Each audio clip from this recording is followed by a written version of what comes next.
Assalamualaikum warahmatullahi wabarakatuh. Hari ini saya ingin membincangkan mengenai topik yang kian hangat di peringkat global, iaitu Sustainable Development Goals ataupun SDG. Ia merupakan satu matlamat yang dimeterai bersama oleh negara-negara PBB, Persatuan Bangsa-Bangsa Bersatu, dalam misi untuk menamatkan kemiskinan global dan juga mencipta kesejahteraan dunia menjelang tahun 2030. Namun apa yang menarik untuk dikupas bagi saya adalah SDG 10, iaitu matlamat yang ke-10, No Inequalities, atau dalam kata lain, tiada lagi ketidaksamarataan. Berdasarkan data rasmi daripada laman web UNDP, United Nations Development Program, 1% daripada penduduk dunia adalah golongan elit, di mana mereka memonopoli 40% daripada ekonomi global. Dan hal ini telah mencipta satu jurang yang amat besar daripada negara-negara yang kaya dan negara-negara yang miskin. Jika ini terus berlarutan, SDG ni takkan boleh tercapai. Oleh sebab itu, saya di sini ingin mengupas mengapa penduduk dunia memerlukan hak kesamarataan.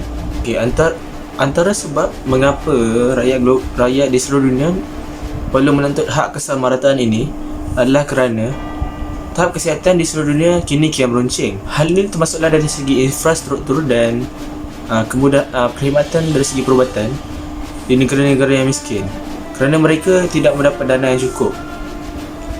Terbaru mengenai seperti yang kita tahu, pada 2019 yang lepas, seluruh dunia telah dikejutkan oleh satu wabak yang berbahaya, iaitu COVID-19, di mana ia merebak dengan secara meluas. Di Malaysia, kes COVID-19 ini telah dikawal dengan rapi dan disekat hingga ke tahap minimum.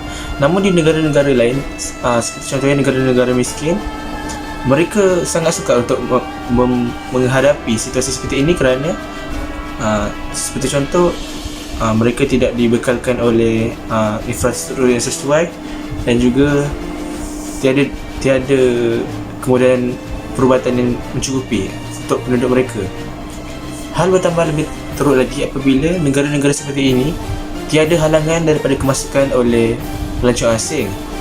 Namun mereka juga tidak diberi kelengkapan perubatan, seperti contoh penyakit lain juga seperti HIV. Hanya negara-negara elit saja yang dibekalkan oleh vaksin.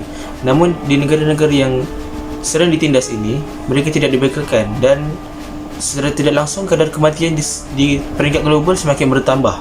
Oleh sebab itu, ramai penduduk global telah membuka mata mereka untuk menuntut hak kesamarataan demi membela nasib rakyat-rakyat yang malang ini. Seterusnya, kita perlu menuntut hak kesamarataan demi membentuk perpaduan antara kaum, terutama sekali di negara-negara yang berbilang kaum. Seperti contoh di Amerika Syarikat, mereka mengamalkan satu konsep, iaitu white supremacist, di mana hak hanya diberikan kepada orang yang berkulit putih dan sebahagian besar kaum lain terus diabaikan dan tidak diberi hak. Seperti contoh kes terbaru, iaitu di mana seorang polis telah membunuh warga tempatan yang bernama John Floyd, dan hal ini membuktikan walaupun di negara baju masih ada lagi sikap rasis dan juga diskriminasi terhadap kaum minoriti.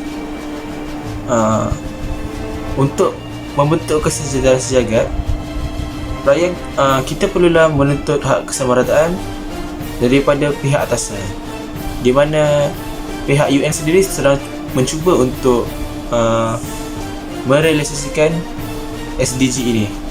Apa yang dapat disimpulkan dalam topik kali ini, iaitu SDG 10, kita dapat lihat terdapat beberapa pihak yang masih berdegil dan tidak memberikan kerjasama untuk menjayakan SDG 10 ini.